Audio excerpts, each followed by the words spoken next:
स्थापनेपासून राष्ट्रवादी काँग्रेस पक्षाकडेच हा जिल्हा सातत्याने लोकसभा असेल, विधानसभा असेल, जिल्हा परिषद, पंचायत समिती असतील, हा सातत्याने राष्ट्रवादी काँग्रेस पक्षाकडेच राहिलेला जिल्हा आहे।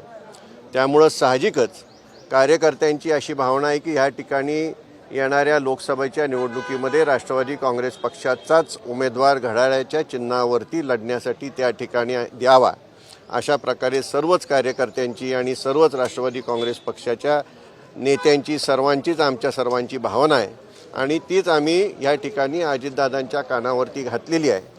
त्याचप्रमाणे माढ्यामध्ये सुद्धा त्या ठिकाणी राष्ट्रवादी काँग्रेस पक्षाच्या फलटण तालुका असेल, कोरेगाव, खटाव, माण तालुका या दोन्ही मतदारसंघाचा मिळून जो काही माढ्याचा भाग आहे त्यामध्ये विद्यमान उमेदवारांच्या संबंधात जी नाराजी आहे त्याच्या संबंधात सुद्धा त्यांच्या कानावरती ती घातलेली आहे आणि त्याबाबत योग्य ते निर्णय व्हावेत अशा प्रकारच्या आमच्या सर्व कार्यकर्त्यांची भावना त्या ठिकाणी अजितदादांजवळ व्यक्त केलेली आहे।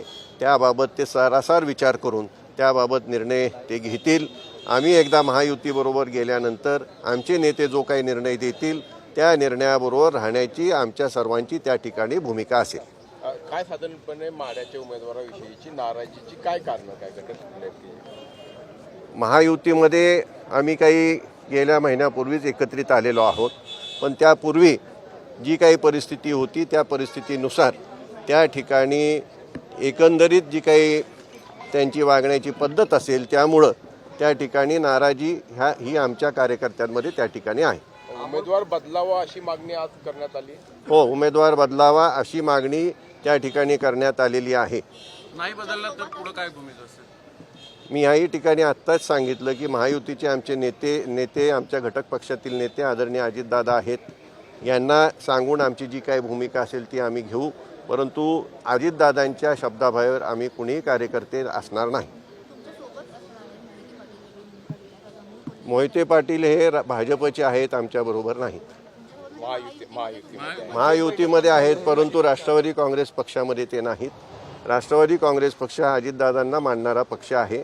हा त्यांच्या भूमिकेवरती त्यांचे जे काही आदेश येतील त्याप्रमाणे पुढची भूमिका घेतली जाईल।